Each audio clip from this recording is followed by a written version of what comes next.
Okay, so guys, welcome to Viva Juego. This is a brand new episode of Ramble. We've got a very special treat for you viewers. This is the first time that we've ever had like a genuine guest on our show, and this is developer Kappa Auwae, and he is developing Death Road to Canada, and his Kickstarter is up right now. I'm going to put the link down in the description so you guys can go check that out. But oh my god, it's so great to have you on the show. Kepa, you want to say hi to our viewers? Hi, how's it going? Alright, so, I just want you guys to get to know this person, get to know his games, and he has a lot of really interesting advice for game design hopefuls as well, I hear. So, you know, sit back, listen, and enjoy the show. Alright, so Kepa, Kappa? Sorry. Kappa. Kepa Auwae. Kepa Auwae. I'm sorry, Yeah. I feel like I probably should have asked how to properly say that. It's a tough name. Kappa Auwae. Okay. Auwae. Sorry. Tell us about yourself. Sure.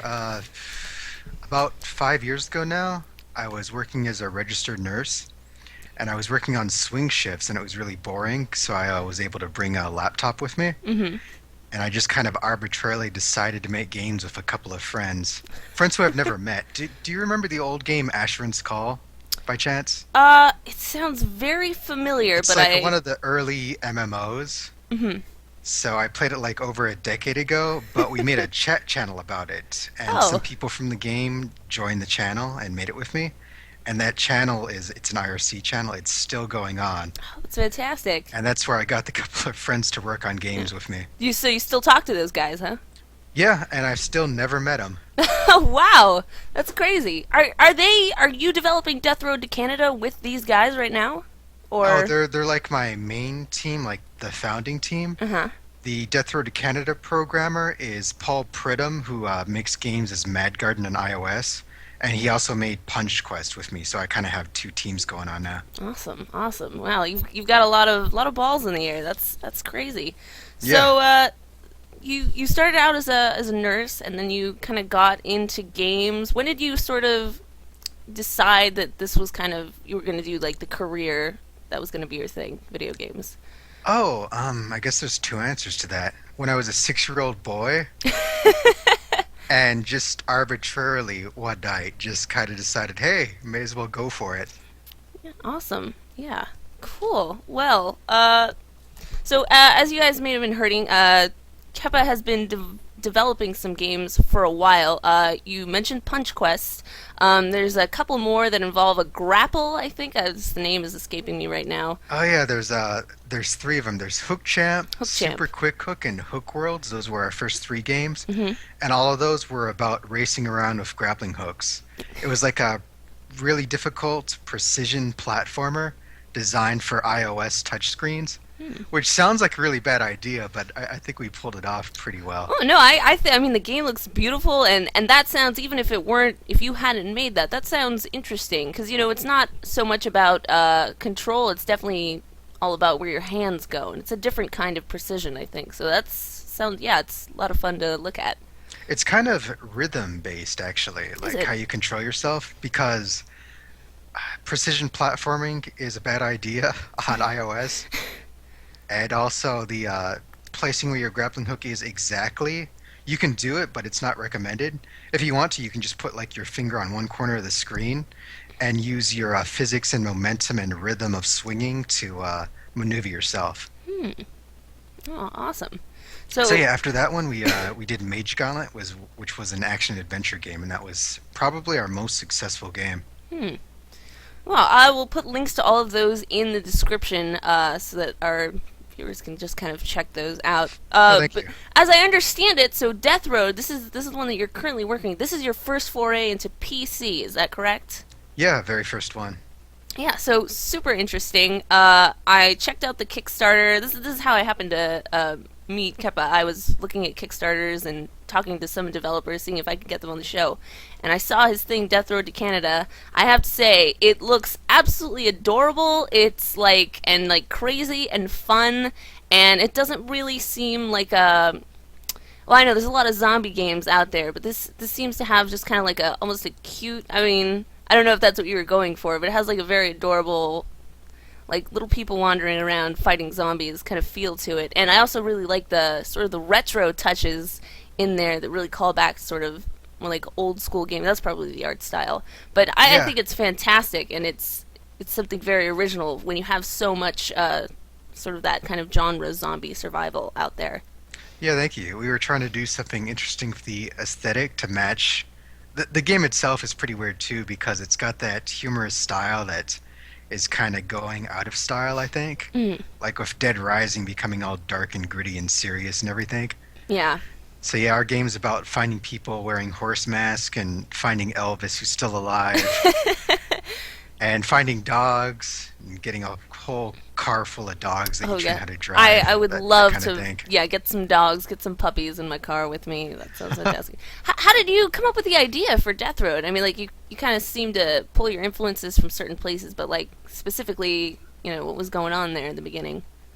It mostly started as being inspired by an iOS game by Sarah and Northway called Rebuild. Mhm. And that's a game with, it doesn't have a lot of choose your own adventure elements, but it's like you're taking over a zombie infested city and you're slowly building back up humanity by like converting those to usable buildings. It's kind of like a zombie sim done through a Sim City lens. Hmm. And I thought that was really cool. Like, not a lot of zombie games focus on stuff like that with management and personality conflicts and interactive fiction elements. It's mostly about like getting sweet headshots, Yeah. which is cool, but like if every It's game's been doing done, that, yeah. it's nice to do something different. Yeah. So do you want to talk a little bit more? I mean, like the Kickstarter has sort of the video there, and people are going to be checking that out. But you want to talk more about like exactly what are you doing in the game? What kind of cool stuff can you find in Death Road to Canada? Oh, sure. Well, the game's split up into two main parts. The first part is a kind of vaguely Oregon Trail inspired part where you're automatically driving from Florida to Canada. Hmm. You pick different routes, and there's a lot of interactive fiction elements.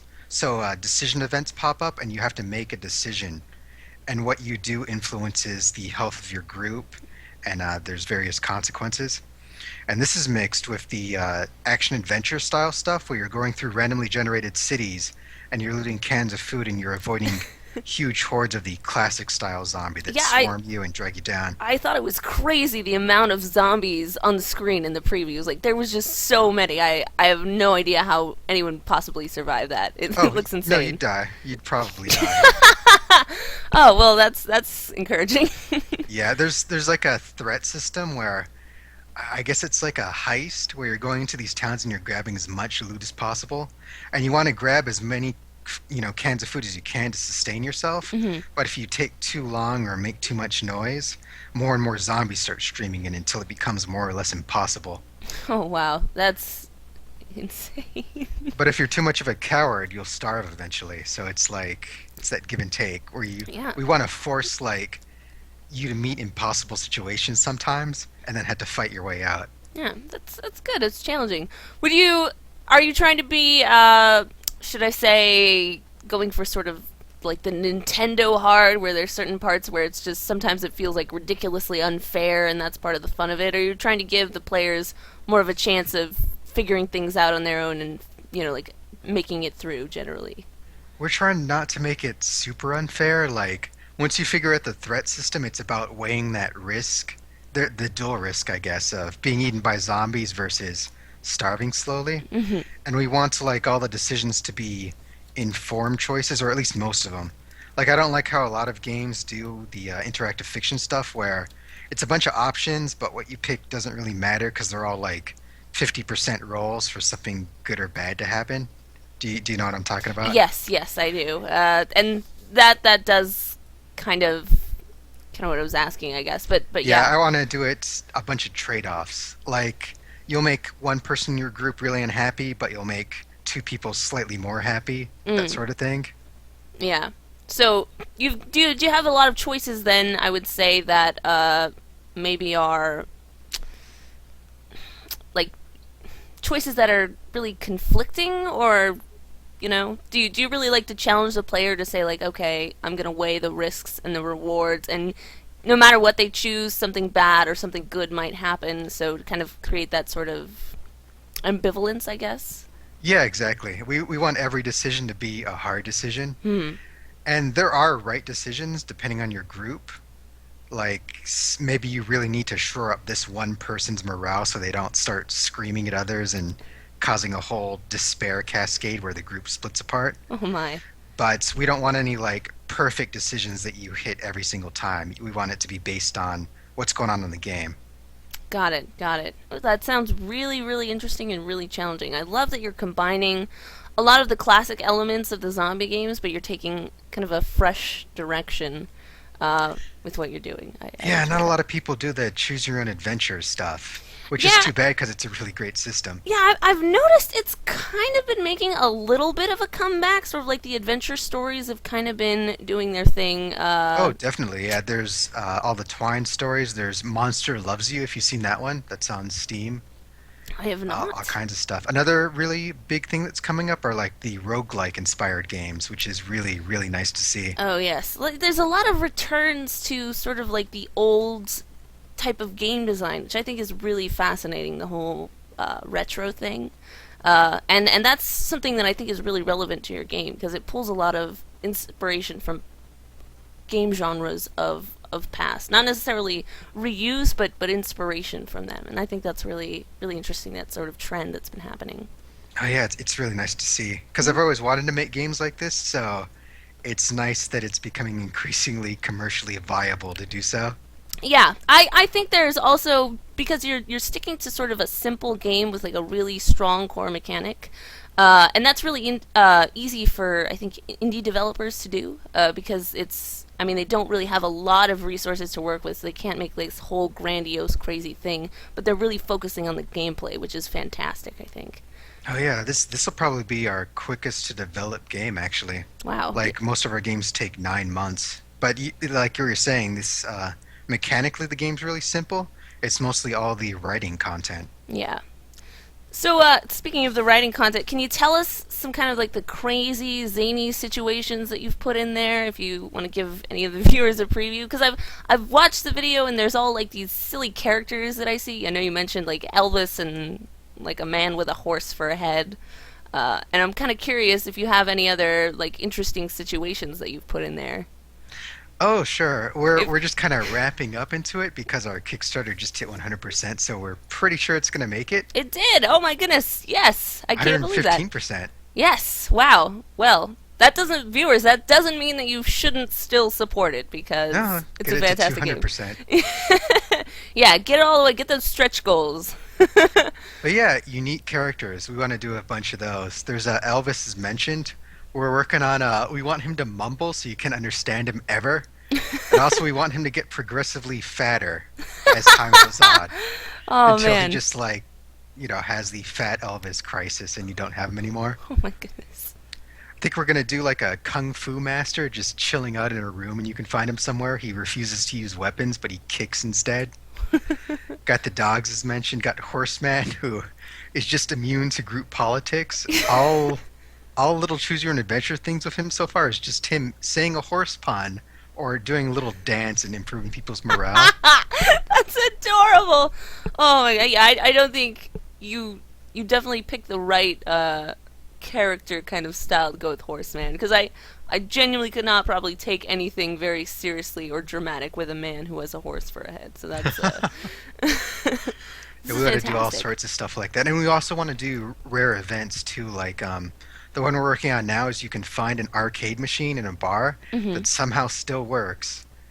And when you use it, it gives you the whole love tester thing. We're gonna come up with like a huge list of things to call your character, regardless of gender, like hunky stud. That's a good one. And after you use it, it'll give you a character identification thing. Because with our characters, our randomly generated ones, Yeah. you really don't necessarily know what you're getting. Oh, so even the protagonist is just randomly generated as Oh well? yeah, all the characters are randomly generated too. Well, not the rare unique characters like Horseman, they're Yeah. always the same. But all the characters otherwise have random names, random appearances, random psyche traits that determine their personality, and random extra traits too, like disease resistance, how good a shot they are, stuff like that. Nice. Yeah. Oh, and their background job before the apocalypse happened. That Oh too. my, that's interesting. You got any kind of interesting? Do you have a nurse in there? Yeah, there's a nurse in there. Okay, I just need to make sure that that happened. Uh, yeah, that sounds absolutely fantastic. How frequently do you say that would players run into sort of like these unique events? Oh, we haven't figured that out yet. Oh, yeah. We want it to be pretty rare, though. Oh, all right. Cool, cool. Well, that's good. It's replayability. You know, you want to find all the fun events. Hmm. Yeah, this sounds absolutely fantastic. I'm so looking forward to this game. Okay, well, let's see here. Do you have any plans for after Death Road to Canada is all said and done, or you know, like your stretch goals after that? Are you planning on really expanding on this after the Kickstarter, or? Oh, sure. Stretch goals, we're not going to do those. We really want to avoid those because, like, you see so many projects getting into trouble because their scope balloons up. Oh yes, I. But That's a bad one. oh, but instead we're doing. If we get a bunch of extra money, we'll do free post-release updates. Hmm. And the most in-demand thing, according to the Steam Greenlight, seems to be some sort of co-op multiplayer. Oh, that sounds awesome. Yeah, I would look forward to that. Yeah, I'd really like to do that. At least local. I'm not sure if we could do like servers, to be honest, or Yeah. online. Yeah, Not that's completely tricky. sure yet. But no, local is definitely fun. I've missed a lot of. There's some really great games that I wish I could kind of play with other people in the room. It seems like there would be a lot more energy and fun happening there. So I would look forward very much to a local multiplayer. Yeah. Yeah, not as good as online, but you know, it's a start. Well, I just have that dumb preference, but I just like having people in the room with me. Like if they do something horrible to me, I can just like reach over and smack them or something. It'd be pretty easy to do too, because even in the game itself, you have 5 people in your car, but you have up to 2 other people that'll run around and follow you, just controlled by AI. Oh, cool. So we could just do a press start to join in sort of thing. Oh, nice, nice. Well, yeah, it sounds absolutely fantastic, and we're looking forward to that definitely. So, Thank you. you said you might be interested in sharing a little extra stuff, some of your plans here that you have after Death Road to Canada, and I was really excited to hear that because I was not expecting it. But Oh, sure, yeah, may as well. let us know what's up, what's happening. So, Dwarf Fortress, have you played it? Oh well, of course, and I noticed that Tarn Adams he was in your Kickstarter video, wasn't he? He was my celebrity endorsement. For Yes, the that was Kickstarter. It's pretty much fantastic. him why the Kickstarter is successful, I think. Oh yeah, well, you got to have the celebrity endorsement. That's You fantastic. absolutely do have to Dude, have the would you celebrity mind sharing endorsement. how you managed to get him in on that, or? Oh, sure, yeah. He lives next to me. Oh wow, cool. Yeah, we live, well, almost in the same town. He's like a 8-minute drive away or something. Yeah, awesome. Neat. But yeah, the big news, and it's a big secret, but you may as well tell your listeners, Yeah. is that we might be doing a game with Tarn and Zach. Oh my God, this is unbelievable. Like my mind is being blown, and I wish I swear we have other people that's normally on the show. One of my friends, huge fan of Dwarf Fortress, huge fan of Tarn. He'd probably be shitting himself right now. That's like amazing. It's in the little past discussion stage, though. Yeah, all right, that's cool. I won't stress it, but that sounds incredibly Do you want to amazing. hear I'm the not gonna pitch lie. for it? Please, please, can you tell me? Okay, okay. Do you know about, I think it was either the 70s or early 80s or both? I wasn't really alive for any of I know, that. neither was I, not in the early 80s.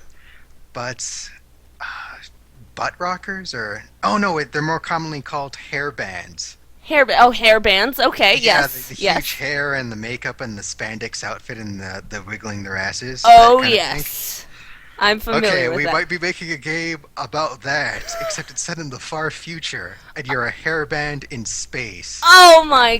Kind of like a Star Trek style, so that's you're so traveling awesome. the universe. Are you like in a spaceship or just like Yes, a? it's Oh gonna be my! like Death Row to Canada, where you're like Star Trek meets hairband, Oh my God, that sounds and you awesome. travel the universe, just devastating planets, life forms. For Oh no my apparent God, reason. that is incredible. As I'm try to track down all other forms of music and exterminate them.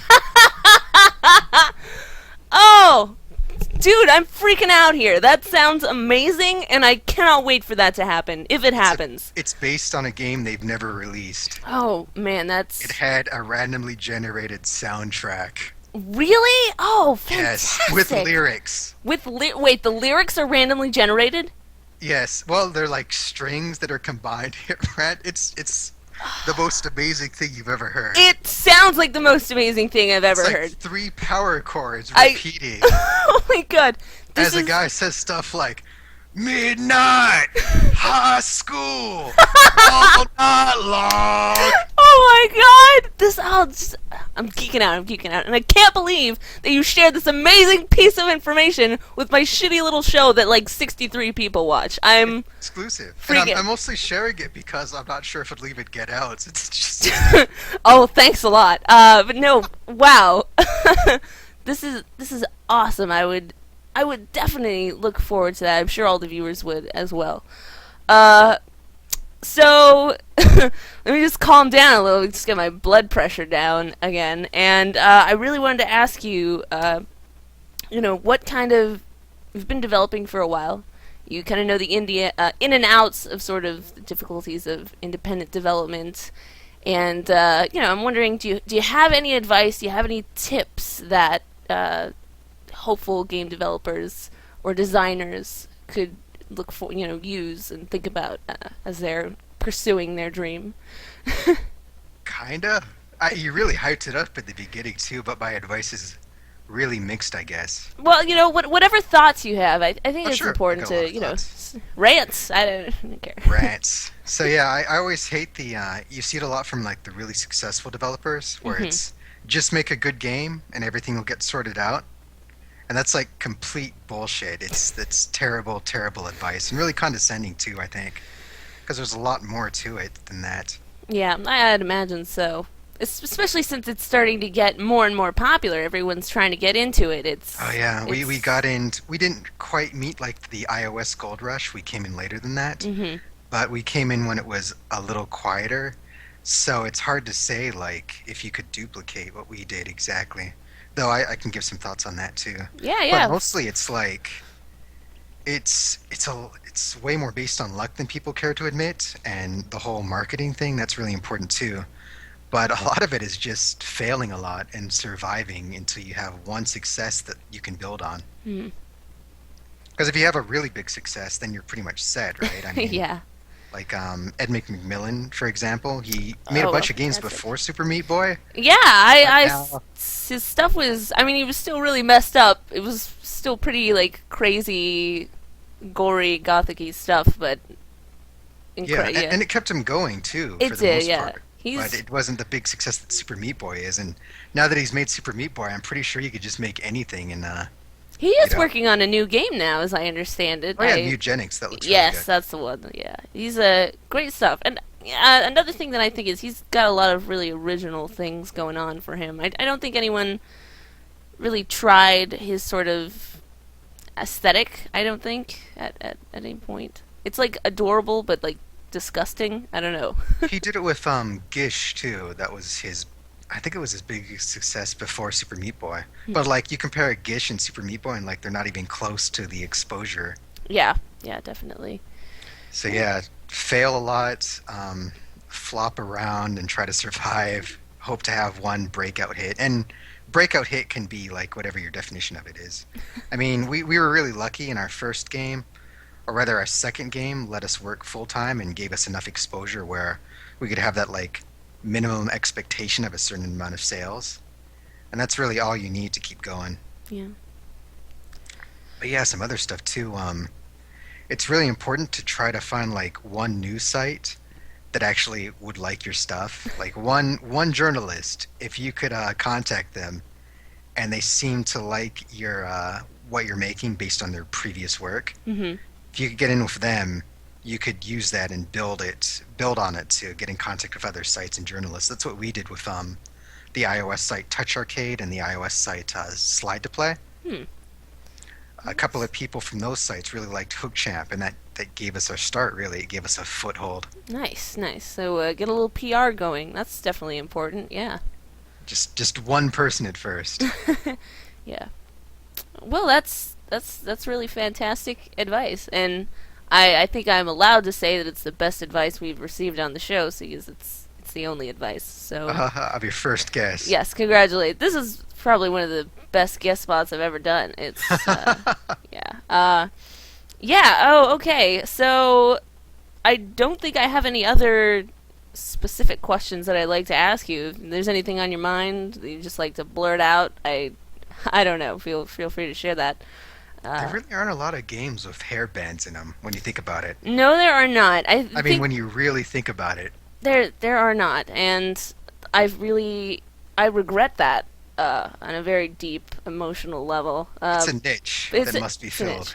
Yeah, you know what's really fantastic about it is that there's just a lot of stuff that hasn't been done yet, and that's what really gets me excited about games. Is that, I mean, there are probably a lot of games that are not really in the public eye that are covering some of that territory, but definitely. I feel like there's still a lot of ground to cover, whether or not it's been made or not, and that excites me, and kind of just find that and discover that and bring it up to light. So that's just me ranting whimsical. I'm sorry. Getting all dreamy eyed, but yeah, I'm so looking forward to that. I really hope that game that you pitched happens, because that excites me. We're hoping so. If Death Road to Canada does well, I don't see why not, really. Well, you are funded. You are 100% funded, as I understand. So you've got the money that you need, I think, and I think now it's just all about getting the game out there afterwards. Are you going to put this? The big thing is Steam Greenlight. Steam Greenlight. That's right. Yeah. So guys, this game is probably going to happen. So if you see it on Steam Greenlight, be sure to give that baby a thumbs up. Make their dream come true. We need to put a banner on deathroadtocanada.com, I think, for Greenlight. Make it more obvious. Oh, yeah. Okay, so this has been my interview with Kappa Auwae. Did I say that? Did I get it? No, half right. Damn it. Kepa Auwae. Auwae. God, I'm writing sort of like the actual phonetic translation here, and I read it wrong the second time, so Auwae. I apologize profusely. I've been here with Kepa Auwae. He's been an amazing first guest. Thank you so much for being on the show. His project is Death Road to Canada. It's on Kickstarter right now. It's been funded 100%, but give him that little extra push. Help him out in whichever way you can. If you see it on Steam Greenlight, give it a vote up. Go buy it when it becomes available on Steam. Give this guy all of your support, and maybe someday you'll be able to see a hairband in space. It might happen. Kepa, thank you so much, and that's really all I can say. I just give you nothing but my excessive gratitude, and I hope your game does really well.